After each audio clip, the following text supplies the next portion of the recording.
This podcast is brought to you by Soapbox. Start your own podcast today at www.soapbox.host.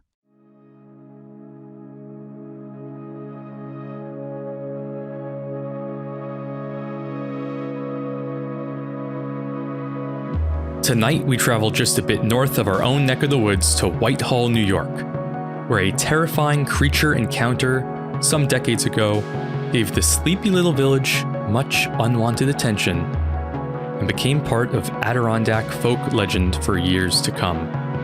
It's Wednesday at 9 p.m. Well, welcome back, boys. Is it a village? It is. We're going to get to this. It is a town and village. There's the town, and then there's the tiny little village. It's like 98% of the town is like green wilderness, and then there's the village. So we are talking about rural New York, not my New York, you know? For those of you who don't know, Frank, when he first came to the capital region for college, that was the first time he ever saw a tree. That's true. Or the color green in general, besides a certain kind of green in the city.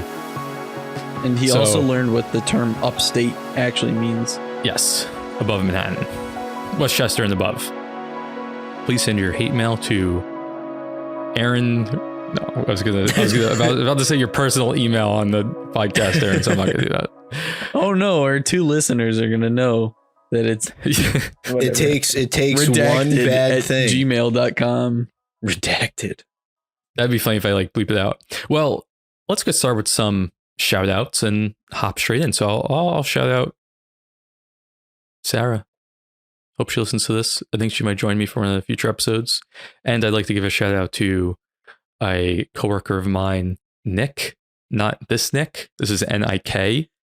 I would never work for or with Frank. Yeah, props to him for working with me, and he will likely be a guest on a near future episode because he's had experiences of his own through childhood.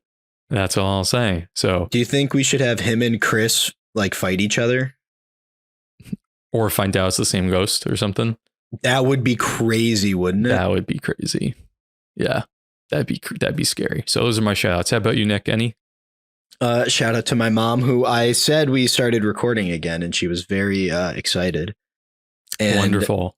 A shout out to David Hoy. Frank still has to message you on LinkedIn. Yes, in a threatening or non-threatening way. Yeah, man, I hope he still listens. Aaron? Yeah, classic shout out to Fallon, and a shout out to Nick. Or no, to Troy from Nick. I always get it backwards, like the second time. First time, flawless. Second time, not so much. Shout out to both of them from each other. So Beautiful. We do at least know that Troy is the most responsive listener. He submits I'll call it fan mail to the old website. Fan mail. Quality fan mail. Wonderful. Well, folks, let's get into it. In the August of 1976, Brian Gosselin of Whitehall, New York, was just a regular guy, a Joe Schmo, if you will. This is what he claims in his 2018 book, co-written with his wife, Sue, titled Abair Road, The True Story. I think it's cute that he wrote it with his wife. He was like, I don't know how to write a book. Honey. Is that what you would do? 100%. Well, I mean, yeah.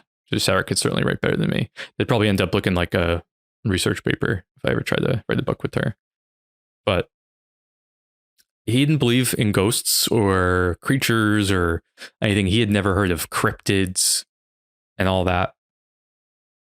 All that was on his mind at the time, right? 1976, providing for his wife and two kids while serving the community as a police officer. He loved his town of Whitehall, New York. And Whitehall, as I alluded to, is just like an hour and 20-minute drive north of me. So it is in Washington County. Did you guys know that the Glens Falls metropolitan statistical area is pretty huge? Yeah. No, That I makes sense. do Nick, not no. keep up on my statistical areas. Nick, you're not in the Glens Falls metropolitan area, are you? No, I think I'm Because technically. you're the other direction. You're west. Yeah. So I think Okay. it's still considered Albany, though. If you, Gotcha. in terms of UZAs, if that's what it was, urbanized areas. Yeah. Like like New York metropolitan area is like huge. Yeah. Like half of Jersey and Connecticut. So to give you an idea of where that region, Can we put Nick's address in the show notes? Nick's address Just will be so- in the show notes. I already Every put address he's my- ever had. Yep. It'll be a Google Maps. Like you can create maps that have like custom pinpoints. And So- I'll be in every picture. Actually, I might do that for this because I was able to pinpoint almost exactly where this happened Oh, like and the go to the street encounter? view. Yeah, which is kind of fun. Ooh, that's pretty cool. I really got into this one because I was putting on like Spotify playlist in the show notes called "Songs About Bigfoot." That's what I listened to while recording this. There's some raunchy songs there. You might want to skip those, but We should put on some like spooky music while we record next time. just for ourselves, some- that's actually a great Yeah, idea. some ambient music. Should we also put it in the episode? I'll cut this part. That might be tough because of copyright or whatever. But Yeah, you have to put some effort into finding like royalty free stuff that We isn't could crap. let's just all sing while the other person's talking. Like a barbershop duet, I guess. Yeah. That actually would be kind of fun to get us like in the mood. next time. Next time. Cool. At Wednesday. And yeah. Whitehall is right on the border of Vermont.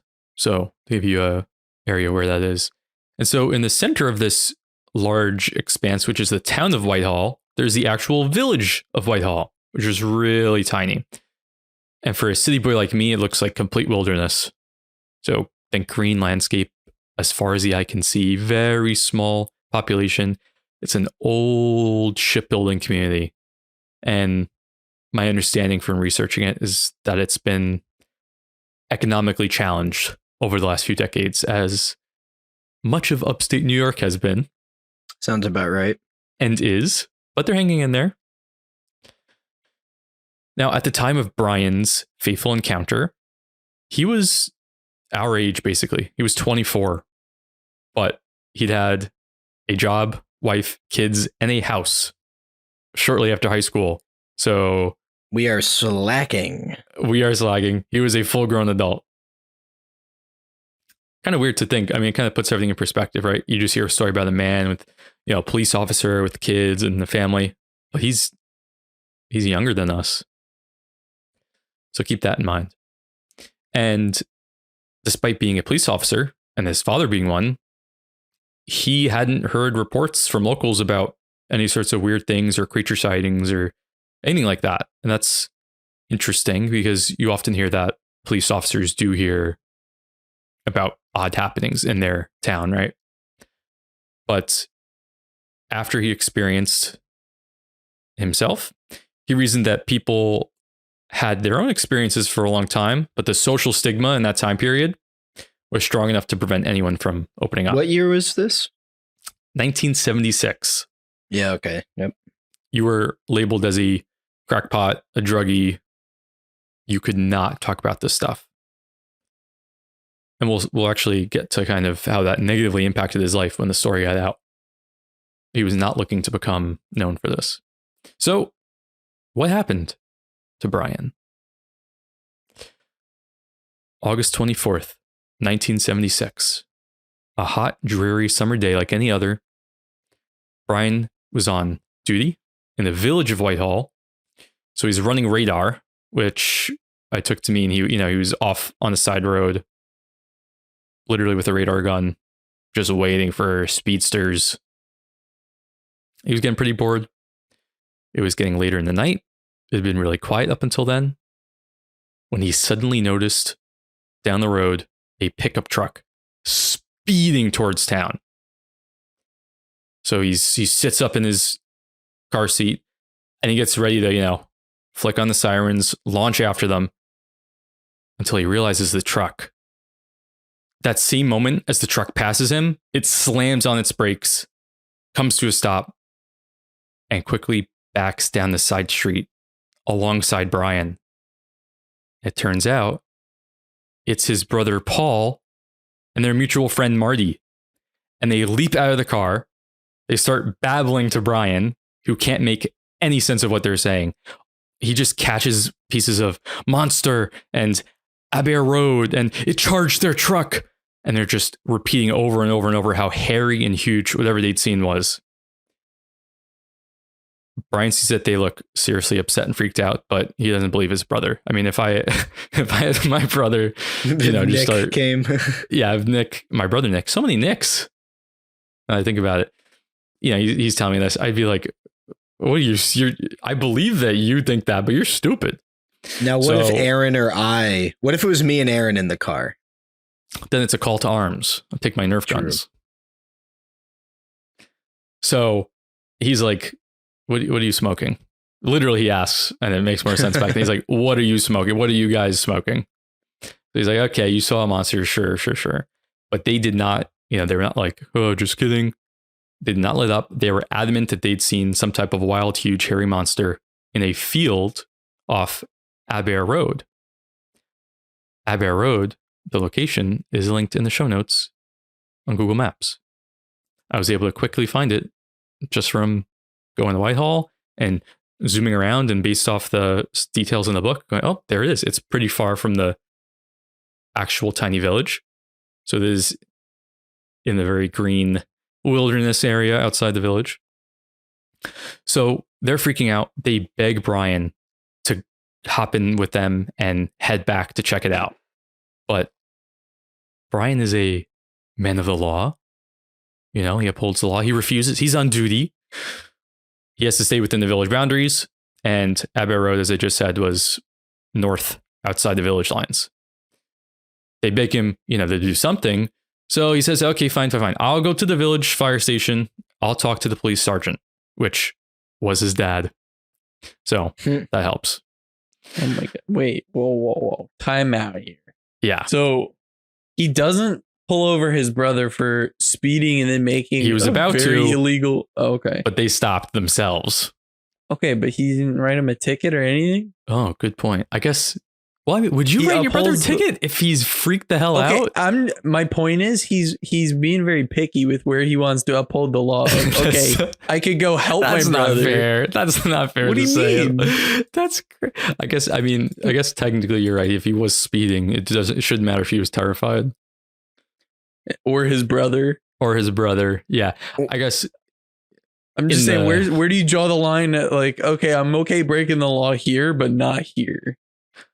I think it's irrelevant. I think it's it's really a travesty that when Frank said a truck was speeding by Brian, in my heart of hearts, I wanted him to say, and there was a Bigfoot driving. Oh my God, imagine. I was so hoping he was just gonna be Bigfoot driving. That would be fantastic. Just rolls down the window, shouts "Raggle Fraggle," and keeps going. Oh, that'd be beautiful. Well, it was just Marty and Paul, whatever their names were. Dang. So Brian's like, okay, and he goes to the station, and his dad isn't there. He had just headed home. So he reaches him by phone, right? I don't think there were cell phones back then, so he had to wait till the dad was home. He had to call his home number. He tells his dad the whole story. His dad is like, you know what? I'll head out there myself. Because they only lived like a mile or two from Abair Road. He tells Brian to call in some state troopers and maybe a few other officers from the sheriff's department to help out and meet them there. So he makes those calls, and all those people head out to that spot. So he's done his duty.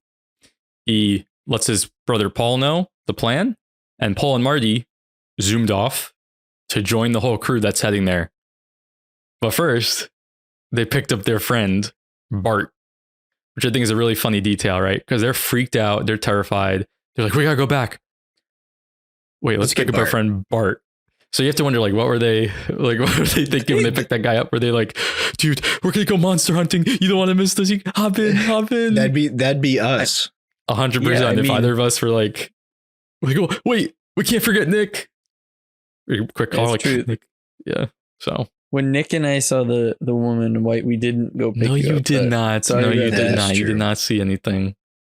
But no, like they probably had to figure that they had time before the police responded on the scene, and really wanted their friend to like see what they saw. They're like, I mean, yeah, wouldn't you? Because when you tell like a story at the bar, you don't want to be like a lunatic. You want to be like, oh my gosh, you talking about the woman in white. That? Ryan was there too. Where was I? What the heck? Well, it was sophomore year, so okay, fair enough. Fair enough. So they all arrive at Abair Road. So Paul and Brian's dad, and a handful of other officers and state troopers. Paul and Marty get their story laid out straight. They're a little calmer.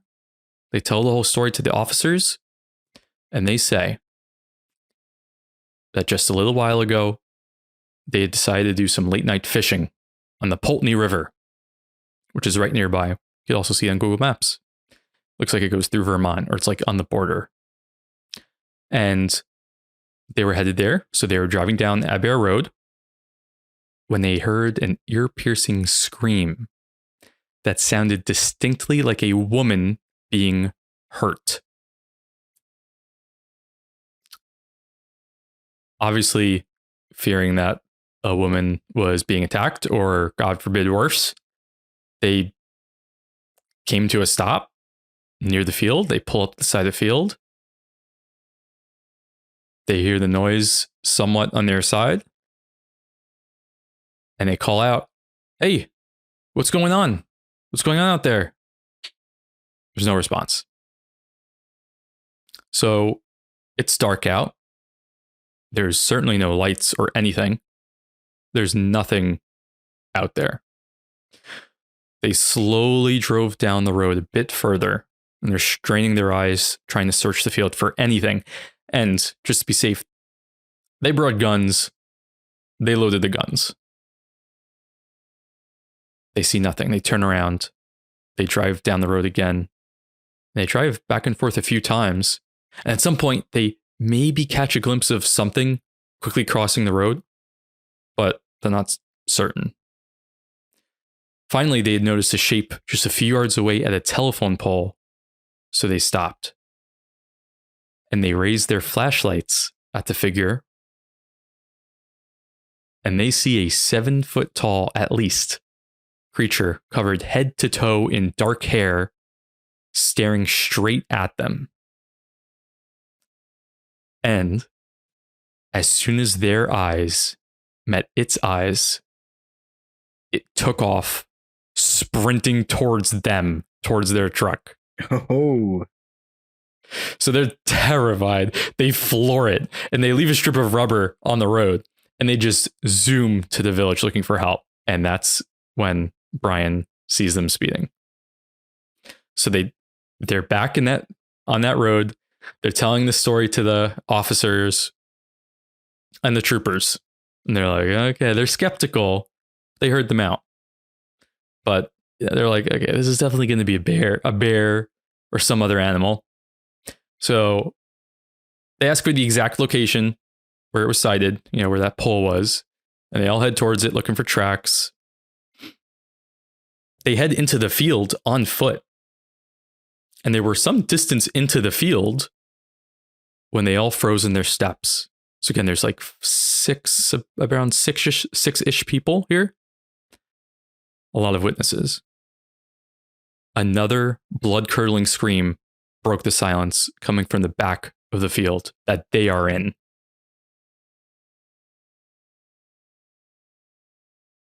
Paul and Marty hear one of the officers yell, "What the hell was that?" And he backs up and shines his flashlight towards the noise. And they did not see a bear. it was the silhouette of a creature at least 7 feet tall, very large, dark, man-shaped, striding towards the back right corner of the field. Our hairy friend. And I love the details like this because some details are always the same in these stories and some are different. So its gait, so the way it walked was man-like, but clearly not of a man. It had long, long, long arms that swung down to its knees, and it walked with a huge stride. It was incredible how quickly it crossed the field.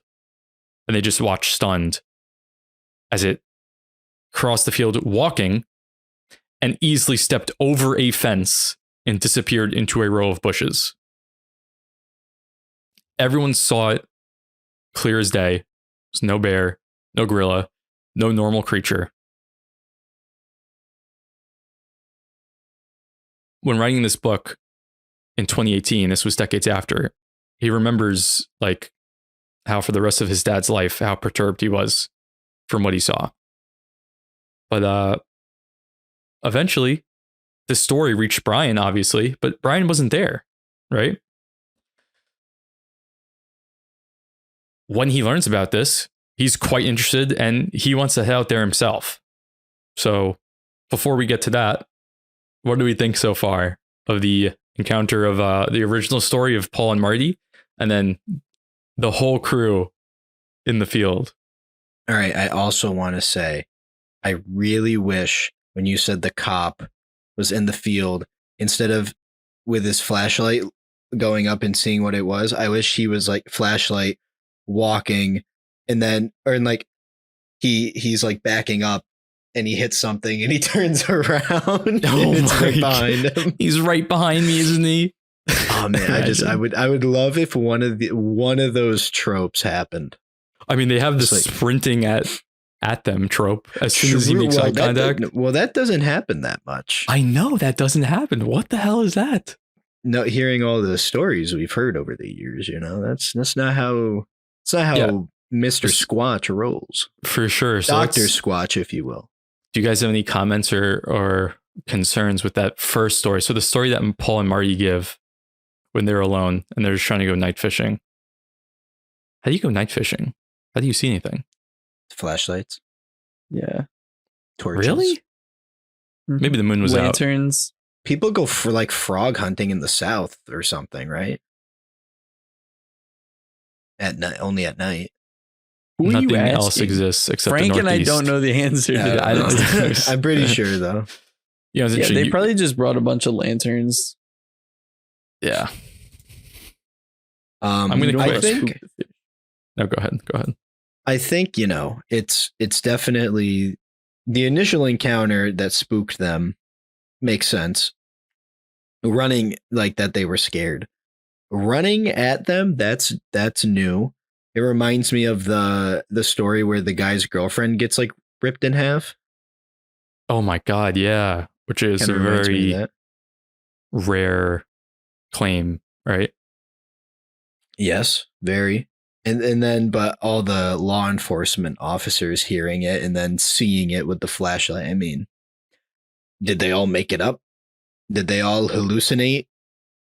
Yeah, probably in the not. 70s, in the mid 70s. This is not like hippy dippy land. This is rural upstate New York, right? Right. And it's like I don't know how pervasive like Sasquatch stuff was over this way back then. Probably It was more not. probably more on the West Coast. Yeah. And it was, I mean, the only thing comparable is the Pennsylvania flap, the whole bunch of sightings, which I did an episode on. And that was just a few years before this, 73, summer of 73. But that wasn't like A few 100 miles away. yeah. Again, this was very much, you did not talk about this sort of stuff. So I don't think the whole country, I'm sure it was in the news for a day or two, like dumb hicks in Pennsylvania say they saw a creature, a hairy creature So for sure. Yeah. Aaron? I mean, okay. I think the most likely explanation is it's a bear. However, there's two things I cannot explain. So, like, okay, it The bear stands looks up, at them in the it- eyes and sprints towards them on 2 legs. It sprinted on 2 legs, Have you or s- they saw it start running at him and they turned around and ran. Like, how closely were they watching this thing chasing after them? It is in their headlights in their car. They watch it, or watching it walk on 2 legs. They see it. It looks at them in the eyes and sprints at them. Like their car headlights are on this creature as it sprints directly at them. Also, Okay. bear arms don't go down to their knees, I don't think. So if Guys, you bears look don't up walk or sprint. they do stand. Yes, they like what? Scratch their back on a tree. No, They could climb they trees. get a better view or to seem more threatening. It's a were ape. But yeah, the two things that are getting me besides that, because I honestly think they may have just, seen this thing start to run at them and they booked They were it and terrified, didn't look back. But the scream, I can't really explain. I was thinking maybe like coyotes, but I'm that sounds like sure, a baby, not a woman. Like, okay, in it's still danger. though. Yeah, what do we think of Could- the female sounding scream, like a cry for help? very Wendigo like. Ooh, that's a good one. Well, let me ask you this. Um, Do you think it's a natural sound or is that crafted to sound like a No. woman screaming for help? There's no way it's natural. They would. So, are you saying like coming from a natural entity or made by like a Wendigo or Skinwalker or something? I'm saying as 3 young burly men, what is your gut reaction, your natural reaction if you hear like a scream, like a feminine scream for help, like a scream from someone that sounds like they're getting hurt? I mean, I would think it's real. However, I would probably also know the difference between a coyote scream and a woman scream. Yeah, You know, I'm saying if I as heard a would these woman people as scream, well. yeah, I would I would want to immediately go and investigate and like jump into action, right? Yeah. Is there I something agree. that knows that and uses that? Is what I'm getting It's at. got. Isn't that like the Wendigos thing? I mean, Don't they do that? Wendigo skinwalker type. Yeah. Thing. Something like that. is that the only idea of a creature that does it? Maybe. I'm sure I mean, seems legit. there could We be. got Yeah, a lot of Native American history up here in New York. that is What true. was the second thing that you couldn't explain? You said it just like easily just stepped over the fence. Bears can't really do that. Yes, and I'm guessing it wasn't like a above person height fence. It was like a half fence. Right. Still like not a bear something could that, easily climb a fence, but it couldn't just like step over like Yeah. on 2 legs. It could climb over for sure, but yeah. So I don't think I'm liking Nick's theory on like a Skinwalker Wendigo kind of thing. Yeah, and I It's cold I- up there too.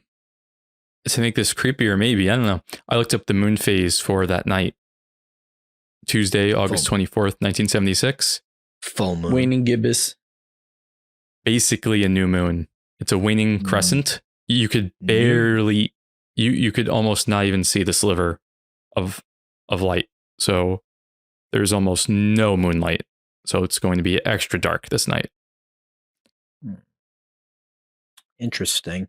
So imagine pitch black darkness until you see a creature in your headlights, very clearly illuminated. Well, they saw the silhouette by the telephone pole. Yeah. But I Yeah, guess it they had the couldn't- headlights on. They It in couldn't that have been first that encounter, clear. they're still in the car, right? They're just driving to around the Their corner fishing from there spot. to fish. So they're still in the car when they hear it, when they see it, when they flip out and drive off. section. yeah. Do they actually hear anything come from this creature, or do they just hear the scream? That's a good question. In the original sighting, I don't think they do not hear it. They do not see like oh my a god, creature with the mouth moving, making that noise. what It's coming if from the area, someone- but yeah. what if someone else saw it and they've gone this whole time? Some woman since the 70s just living with it, that she also saw it, and that it was her. Okay, but twice though. There Oh, was that's a a good woman and the Bigfoot in the field, and that's interesting. Oh, that was It's not a Bigfoot, Frank. It's a skinwalker. you're I'm right. sorry. Okay. Oh, that's okay. That's interesting. That's interesting. Okay, keep that in mind. Well, you got insider knowledge, so maybe you got something. I mean, But how clear a look did they get at this thing in the headlights? yeah, so they can tell that it's at least 7 feet tall. It is man-shaped and very long arms. They can't really make out details of the face at this point, like in this sighting. So they don't describe how the face or head looked, but they can tell it's dark. Like it's either its skin is dark or it's covered in hair or fur that's dark. But yeah, it's a little bit far enough away, even though it's illuminated, right, in like their flashlight with the officers there, and in the original one with the car headlights. But they can't make out like that up close details at this point. Okay. They just think it's covered in hair that's dark. So, at the very least, getting back, everyone present, the state troopers and officers saw, they did not believe it was a bear or a gorilla, non-normal creature they'd ever seen. So this reaches Brian. Brian is like, oh my goodness, I probably should have gone out last night. That's crazy. I want to see this for myself. I want to see if it's still out there. I'm sure he's probably thinking, if this thing is true, this could pose a danger to the people of Whitehall, New York, who I am sworn to protect. So that day, he gets a state trooper friend to tag along with him. And we're going to name this guy Jeff. That's the pseudonym used. And there's a reason a pseudonym is used and not his real name. So it's August 25th. It's the next day. And that night, they head out to Abair Road in separate vehicles around 11 o'clock. And their thinking is that two cars, they could cover the most area, right? So our state trooper friend, Jeff, he had parked on the high side of this field or meadow, while Brian parked actually in the middle of the field. That's a pretty big field. And it was dark, again, almost no moon, 11 o'clock at night. And they were separated from each other by a hedgerow, which I had to actually Google, but just like a row of bushes. If there's a bustle in your hedgerow, don't be alarmed. Is that a nursery rhyme or something? What is that? It's just a sprinkling Idiom? of the May Queen. What? Led Zeppelin lyrics. Oh, okay. Never mind. Link in the show notes to Led Zeppelin. So, I love this. They set their CB radios to the same channel. And they had to search through the channels that had the least interference. Us with the walkie-talkies. It's us with the walkie-talkies, guys. I got them right there. No one's ever dialed me. I think I have mine somewhere. One day they'll all go off at the same time, all the walkie-talkies that each of us has, and we'll get called. Mm-hmm. So they find the channel that has the least noise on it, which is great. They it's all public channels, like choosing the frequency. And looking back on this night, Brian recalls that it was eerily silent in the middle of the field. So even the typical nature sounds of crickets or peepers, which are spring peepers, they're little tiny frogs. Yeah. Which they look cute. Aaron, do you suffer from those back from Jersey times? We used to. We had a pool, and they would always get into like behind the lining of the pool and whatever. They were painted And die? and you no? just hear. No, I mean not usually, but you'd hear them in the middle of the night going. I don't know if it came through the mic, but It did, and that noise is actually familiar. Like I can remember you making that noise, so you must have told me this before. maybe. But yeah, those things are annoying, in my opinion. Pretty frequent. Usually you hear them outside when they're Yeah. out. Yeah. Well, not this night. Very strange silence. Obviously, Brian is no stranger. None of these people who live in this region are strangers to the sounds of nature. So, very strange. No sound. Now, just like the night before, Brian was having a boring night. Nothing was happening. He and Jeff are chatting over the radio. At this point, they're sitting in their cars, right, on the opposite sides of the field. They're thinking the night has been a bust. But as it gets closer to midnight, they start to hear a racket coming from the hedgerow between them. They're on opposite sides, and they both get out of their cars, and they approach. And they're hearing branches snapping and breaking. So clearly something large and dense was moving through the underbrush. Maybe it was Nick. Brian asked Jeff over the radio if, hey, can you see anything from your side? All he hears back is, "What the hell is it? Holy shit! What the hell is it? Can you see it? Oh my God, I'm getting the hell out of here."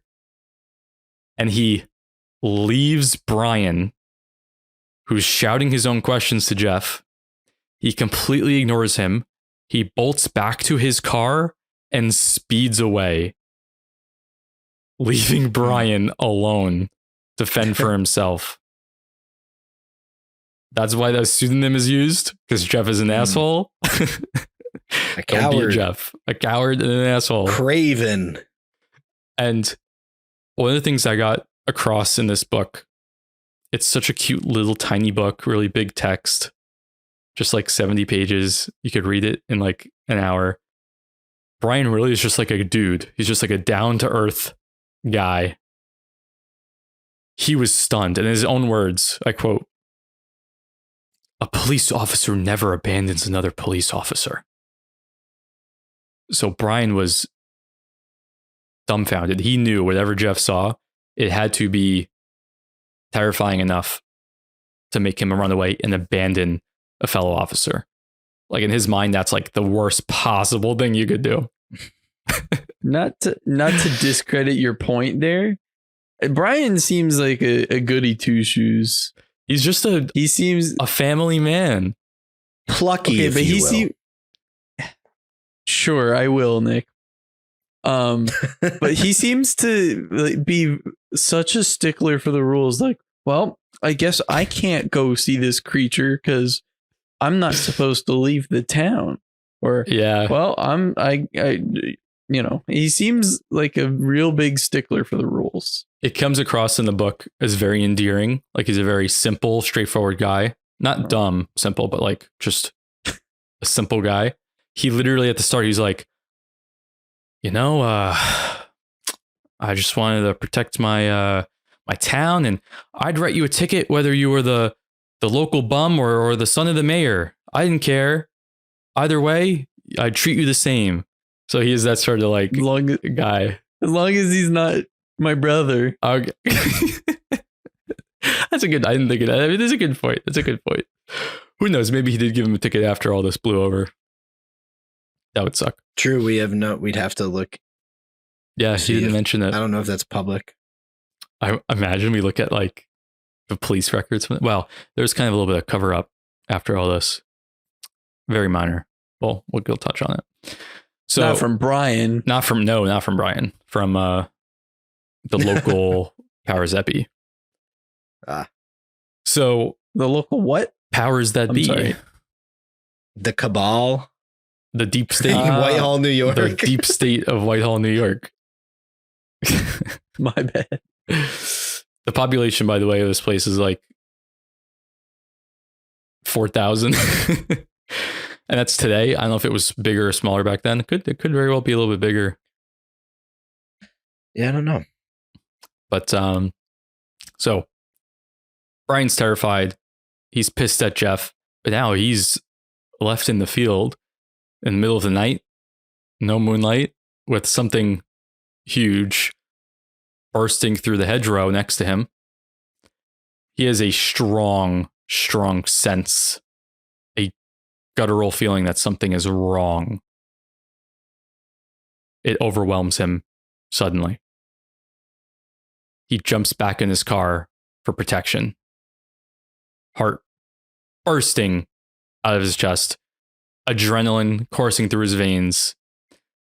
But Brian is braver than I am because he does not drive away. He wants to see what's happening. He wants to get to the bottom of this.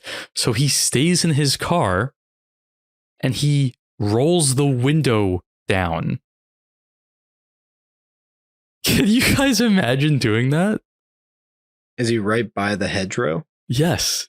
He gets in his car, but keeps the door windows open so he can still listen. But there's silence. Okay, how open though? That's a good question. He doesn't say, but I assume Like, if it's open just a crack, okay, I'm not like super concerned. you're not impressed. But if it's like just full open, well, no, I mean, I'm not necessarily impressed because, like, I mean, this thing would have to like reach its hand in there and like pull this window down. And if it gets that close, I don't think necessarily that it's, it's not just going to punch through the glass anyway. True. So, yeah, but you know that like false sense of security you get when like, the sheets are above your head or the car windows are closed, you feel like safe. He's purposefully, even if it's a crack, he's still breaking that barrier, Very brave. true. But there's silence. And minutes pass. All's quiet. And again, it's like a switch just turned off all the noise. Every normal noise off. So eventually he goes, well, you know what? I'm going to get out. I'm going to investigate on foot again. So he gets out of his car. He turns off the interior car light that was on so that he can, I guess, see better. It's not blinding him or glaring. He's got his revolver in one hand, a flashlight in the other, and he's standing behind his open car door as a shield. It's like a standoff. Yeah, like a standoff facing the hedgerow where the noise was a few minutes earlier. Not long after, he again hears the branches breaking, but then silence again. But then again, he can hear it, and this time he hears something moving through the long grass out of the hedgerow into the field where Brian is standing his ground in his car. And the utter lack of any other sounds at this point is making the hair on his neck stand on end. And this is a really cool detail. The noise of this thing moving through the grass was a swishing noise. And he describes it almost like corduroy pants rubbing against each other, with each step. If you can imagine what that must sound like. Okay. I love that little detail. And it would start and stop, start and stop, and slowly get closer and closer. And he still can't see anything at this point. It's still too dark. He does not have any light on. He doesn't have his flashlight on, just has it at the ready. So it's getting closer and closer, starting, stopping. And time froze for Brian. And he doesn't know if it was seconds or minutes that he just stood there holding steady his revolver, finger on the trigger. He could hear his own heartbeat. And finally, he flicks his flashlight on. And right there, just no more than 30 feet in front of him, his flashlight clearly illuminated the body of a 7 to 8 foot tall hairy creature. And as the light flashes upon it, this creature lets out a terrible, terrible scream. And it shook Brian's entire body. And it Does actually it sound like a woman? it is a very high pitched scream. He doesn't describe it as the same exact like womanly, cry for help. It is more just like a blood curdling scream, kind of like what my laugh sounds like, if you can imagine that. Well, to be fair, though, he wasn't there to hear the scream any other time. That's a very good point. So he has no frame of reference. That's true. It could be the same scream. And this creature flings its hands in front of its eyes and face to block the light, the flashlight that's shining on it out of nowhere. But he caught the eyes for a moment before it covered them, and they were huge, red, and bulging. He throws in the detail here, which I could not comprehend. He claims they were roughly the size of a mayonnaise jar. Like the diameter, like this way. I assume like the cap and not like because it's small, but that is. Yeah. Did they make only tiny size mayo jars in the 70s? I don't know. But isn't that huge? It's big eyes. Americans will use any form of measurement. The field is about one Instead of football, being 1/3 of a football instead of like field. 3 inches in diameter or something, he's like, yeah, the size of a mayonnaise. I'm actually going to, in the show notes, put a link to a 1970s mayonnaise jar. I didn't look this up Excellent. until now, and looking up, it looks like what ours look like now. So pretty freaking huge. Many times bigger than, obviously human eyes. That's just for a split second before it covers its face. And Brian is frozen in shock and fear, and a million thoughts are racing through his mind. And for a moment, he goes, should I shoot it? Right? He's pointing his revolver on it. The thing clearly is, he has a free, easy shot at this thing. But he sees its hair hanging down from its arms like a orangutan. And it's dark, thick, and reddish black. So really long. I mean, almost like an ape creature. It had enormous shoulders with seemingly no neck. Its big head was sitting right on its shoulders.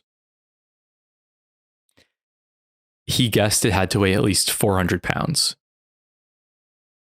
But he couldn't take the shot. It looked too much like a person to him.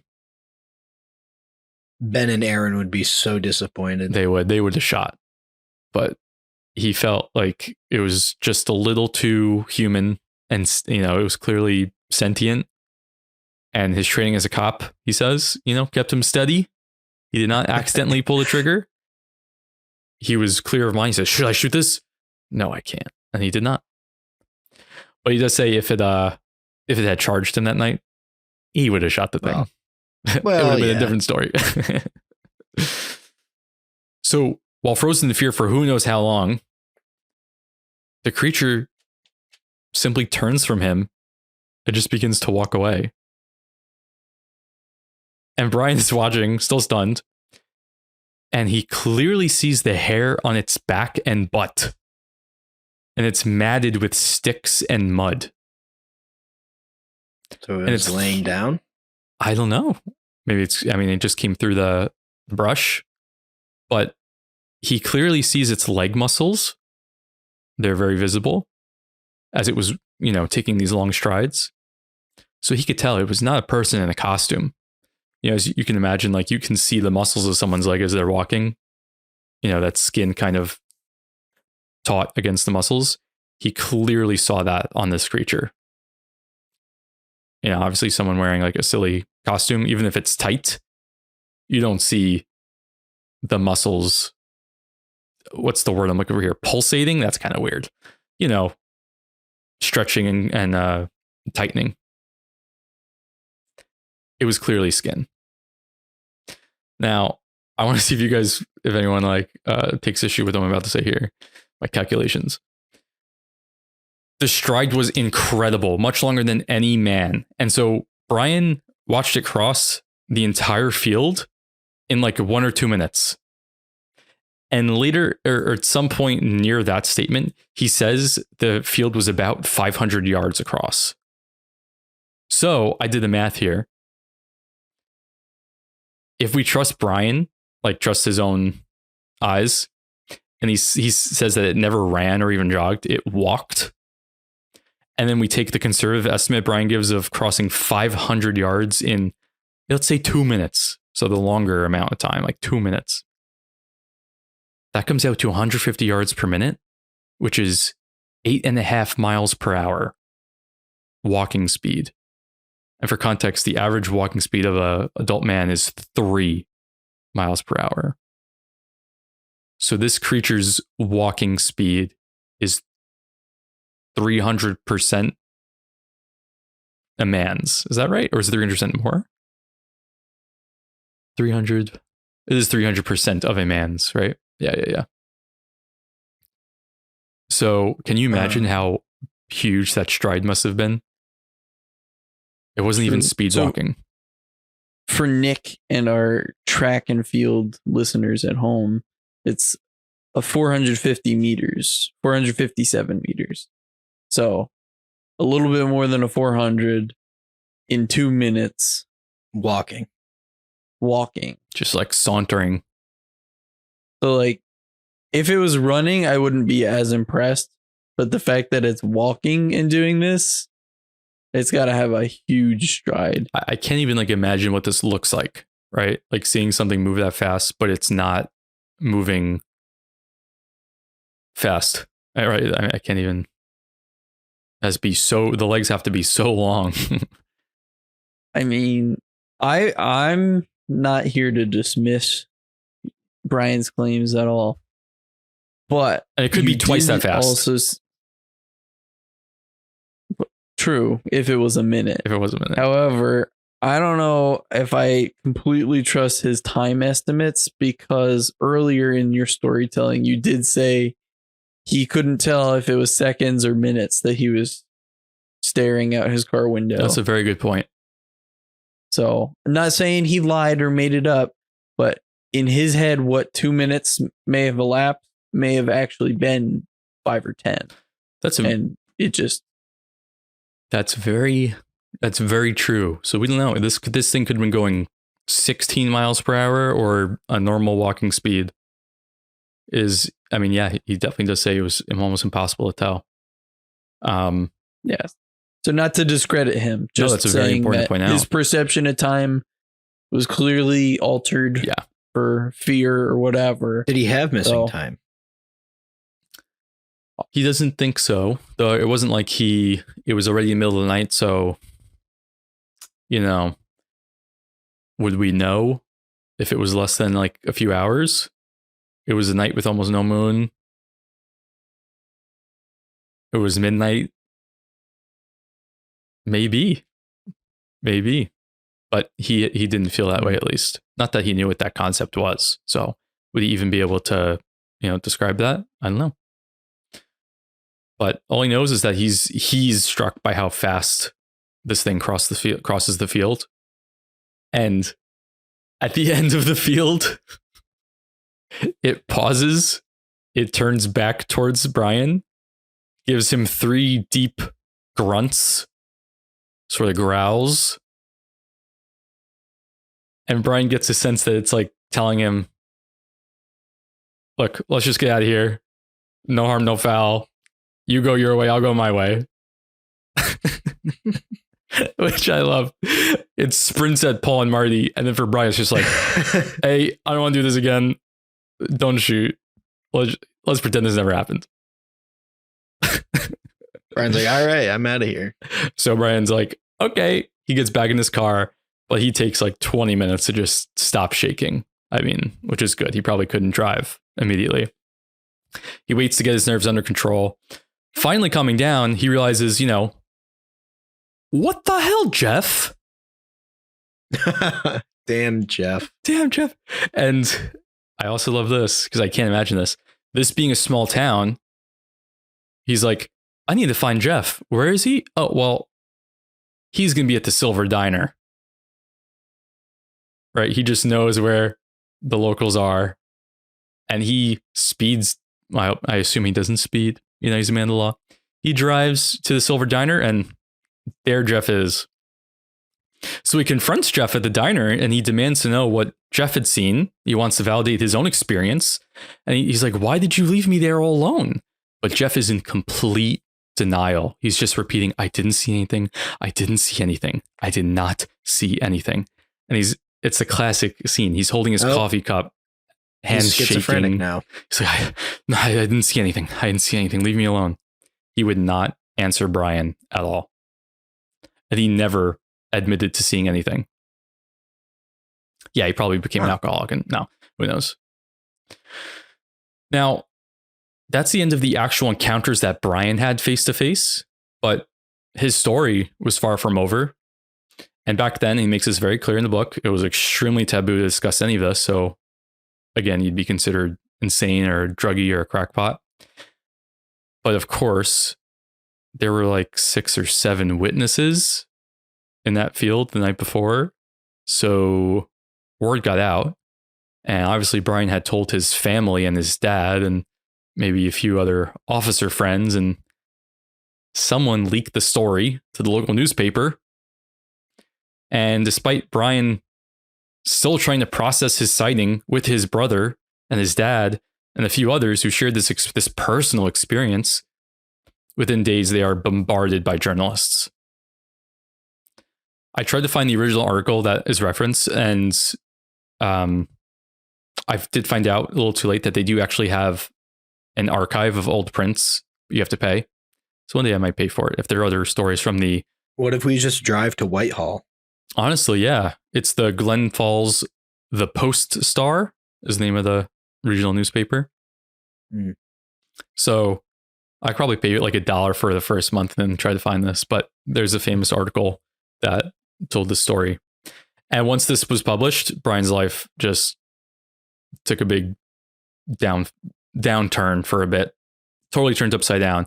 He started receiving phone calls every hour of the day and night from journalists asking for a story, skeptics telling him he's insane and stupid and, you know, a backwater hillbilly idiot, researchers begging for like every detail. He came to regret he told anyone about it. And the local village was not happy with this publicity. Nowadays, you would think like a city or a town would lean into this. I mean, They were Point Pleasant not. does. Yeah, like Point Pleasant, right? They were not happy about this. So they thought this national coverage was going to paint the town and village as a bunch of like, you know, like backwards rednecks. Hicks. Yes. And there was an obvious cover up from the town officials. They hushed the story. Like the mayor? Yeah. Like the other police, the police department, the sheriff's office, they were like, no, to journalists, we're not answering questions. Stop talking about it. They tried to clamp down on the story as much as possible. And Brian himself had to deal with people around town judging him. And he says he really regretted. He went from someone that everyone really liked and respected and was very, very friendly towards him. They knew him, you know, generations of families knowing each other. People started giving him looks on the street, laughing at him, calling him crazy. He felt really bad about it. But over time, more and more stories in the town came out, and it became less and less taboo to discuss these things. And turns out other people in the town and village had their own sightings prior to Brian's, but had never come out with them until after Brian's story came out, and he kind of like opened the floodgates. So some people thanked him after the fact for kind of being the first person that publicly had their story told and made them feel comfortable sharing theirs. So wait a minute. Who did Brian tell his specific encounter to? Because the night before, state troopers, other officers, his dad, who was the police sergeant, had an encounter, did they just never? And you said that got leaked. So what about those people? Did they also face ridicule? They did. I think because Brian's was a little bit crazier, and it was the so his individual one did also leak somehow. Yeah. Okay. Because I mean, he's a police officer. He has police officer friends. His dad has, like his family is well known there. So it came out, because his was like a close up encounter with the crazy details. That's the one that was kind of latched onto. Gotcha. More than the others. And maybe the other guys wanted their story. They liked it, but Brian did not like it. He was not looking for attention or fame or anything at all. Mm-hmm. So as we know now, Bigfoot stuff or these sorts of creature sightings, cryptid sightings, they're almost like mainstream now, right? Very mainstream. There are TV shows about it. The number of like bumper stickers I see of Bigfoot is actually crazy just in Troy, New York. So Brian in the book reflects how it's so different now. And he's really grateful for that. It's why he eventually wrote his book some decades later, right? It took him almost like 40 something years to write down the story in 2018. This was 1970 when? 6. Okay, so it was like 40.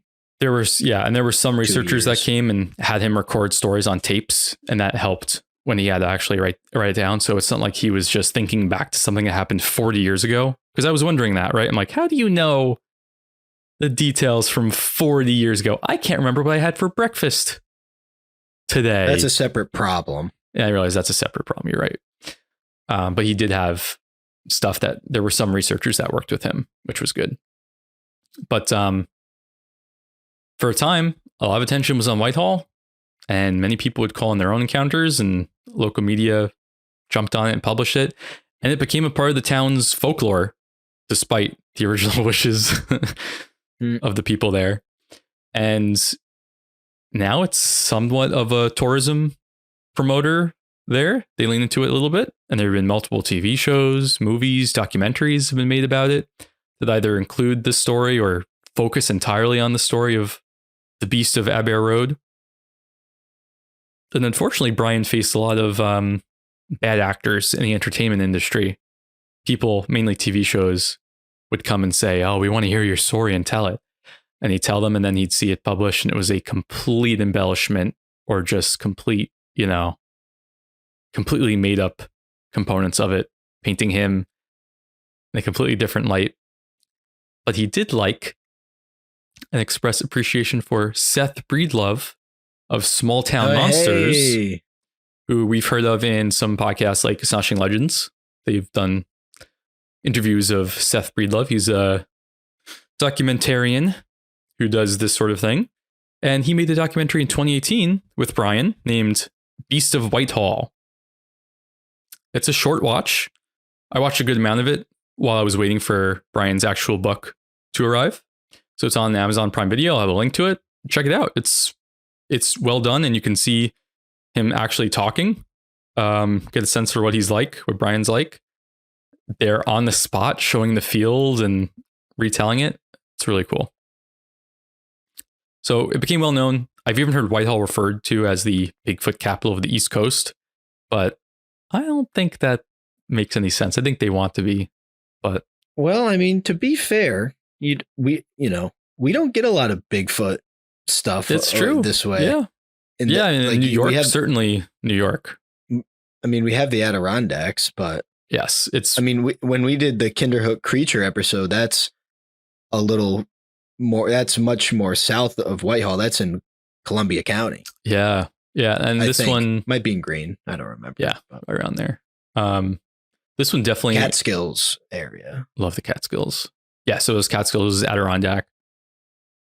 It definitely became very well known. Like I had never heard of this story, but I've known for the longest time. Whitehall, New York is where Bigfoot is. I don't remember how I know that. I would just remember like Whitehall, New York. I don't know where it was. I just know it's in New York. I've heard the Bigfoot stories from there. And They even started a yearly Bigfoot festival and calling contest Oh my in the god. past few years. How do you judge a Bigfoot calling contest? If he shows up, you get a perfect score. Otherwise, I don't know. It's a good question. Otherwise, it's a 12-way tie for last. Or first. Well, I was going to propose that we go this year, but When is it? September 27th, 2025. Ooh, not gonna happen. Why? How do you know? Is It's right around my birthday. Oh, yes. yeah, and wouldn't that be the best way to spend your birthday, Nick? I already have plans. It's actually Oh. also when Thanks for inviting. a friend is getting married. Not Aaron. But You haven't. I'll bleep this Ooh. out because I don't know if he wants it. That's Oh, He's getting married that day. As So- soon as I said who, Yeah. I was just like, oh. so I told him he's upset that I even suggested I would go to this instead of his wedding.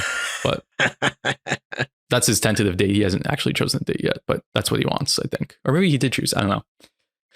So I guess I can't go this year at least, but there's a Glen Falls like government website that shows it. And there's an old website that hasn't been updated in a while, but has like old photos from 2021 and beyond. So check out the link to that in the show notes, and maybe we'll see you there next year, because next year will be the 50th anniversary Ooh, of Brian's like encounter, or Brian and Friends. 2026? 2026. Oh, yeah, it will be, yeah. 1976, Yep. 2026. Dang. So in the end, what have we got? Well, we've got a legend that has survived for nearly 50 years and has been woven into the rich tapestry of Adirondack campfire tales, I'll say. And I love that this story is so close to home for us. It serves as a reminder that the world is strange. The universe is mysterious. You have no idea what's in your backyard. So, life is more interesting than your day-to-day might lead you to think. I believe Brian, his brother, and the many eyewitnesses, and the general gist of their claims, right? Whether they got the exact stride or the height or the weight correct, that's hard to do. But are all the sightings over the years true? Certainly not. But without a doubt, Brian and his friends did see a huge, hairy, man-like but not human creature on Abair Road. Perhaps it's still out there, or descendants of it are. We'll have to go next year to the 50th anniversary festival to try our hand at Bigfoot calling to find out. Yeah, that'd be good. What do you guys think? They definitely saw something. That definitely, I don't know, hallucinating, and they're not making it up. I would agree. I don't know what they saw, but I'm leaning Bigfoot. Just seems like the easiest explanation. Well, you guys said like It's almost Wendigos. like a caricature of one. You guys said Wendigos Yeah, and but stuff. But then he got a good look at it, and He did it get a didn't good really look at like it. seem like Wendigo. Like the crying is what made me think Wendigo, and the charging. But yeah, Yeah, the charging's weird. Yeah, what do we make of the charging of in the first story, but the not friendly but almost respectful distance and way less intense encounter with Brian, almost like I don't know.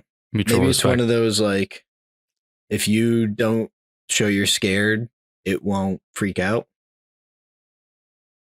Oh, so maybe it reacted to Paul and Marty being terrified, Also, think about it this way. but it sprinted at didn't them. like well, yeah. So it didn't like the flashlight, right? What's brighter than the flashlight? Probably two headlights. It may have gotten really freaked out by the headlights, but not so much the flashlight. If you wanted to try to come up with some explanation. That's true. I mean, that is a difference in the story. Yeah, the encounter. So maybe But then I don't know what Jeff saw and why Jeff ran immediately. And did he have the car running? Did he have the headlights on? Because it probably wasn't super bright out. Yeah, maybe it to see charged something Jeff. to freak out. Maybe. But Jeff doesn't want to talk about it, so. Jeff does not want to talk. I mean, if I saw a big bulging mayonnaise jar sized glowing red eyes, I would also freak the hell out. It's a normal Friday. It's a normal Friday. I mean, in Troy, New York, in the streets of the city. That's just a real crackpot. Yep. But yeah. Aaron, what about you? Oh man, I don't know. Some of the descriptions are kind of like wishy-washy with me. Like I said, the time of how long I took to stride. I don't know if I feel confident about that one, but it's kind of hard to mistake hair and red. Well, the red eyes is a theme we see over and over again, so I believe that would happen. I don't know. It seems odd, the whole screaming and then walking away and then like kind of grunt. I don't know what the grunts mean. I don't know if it was a sign of respect or if it was more of like a you win this one kind of thing. Or like a threat. Like, I better not see you here again. Maybe. Did he recognize the gun as a gun? I mean, it depends on what variation of Bigfoot you're thinking. If it's an interdimensional being, then who's to say that he wouldn't know it's a gun? Let's say for the sake of argument, it is a Bigfoot. What kind of Bigfoot is this? Because clearly, we get so many different claims. Is this because we have some stuff that's animalistic, but we have some stuff that's like clearly very, I'm gonna walk that way, give you a few grunts. Like that's almost person-like. Yeah. I think it's somewhere between animal and interdimensional being. I think it's like right in the middle there. It almost sounds like they're two different creatures. The one that charged them, and then the one that's like, hey, whoa, get the light. I'm gonna get out of here. You don't know if it's the same one. It could be multiple. Yeah, you also don't know. You catch him in the right mood. Yeah. It was hangry. Maybe he was hungry. Yeah. I mean, yeah. If people are, you think it was mating season, and that's why it charged. But not the next day. That's when mating season was over. Yeah. So it finished. It needed a mate. Finishes quick. It needed a mate, and so it sprinted at Paul and Marty to scoop them up. You're saying? Yeah. Oh, this will do. Maybe. Probably not, though. Oh, one last theory. Got to throw in the old classic cow on a ladder. It could be a cow on a ladder. That does check all the boxes. It would be probably like 7 feet tall. It doesn't check any of the other boxes. But well, to get the hair, maybe it was a yak on a ladder. Ooh, that's a good point. That's true. So I think we cracked it. I think we cracked it. Wonderful. Well, thanks for listening, you guys, and everyone out there at home, whether you are listening in the car on Abair Road, or in the shower, or at work, or at play. Leave us a review and like on all the platforms you listen, Spotify, Apple Podcasts, you name it. And tune in next time for Do We Know Yet?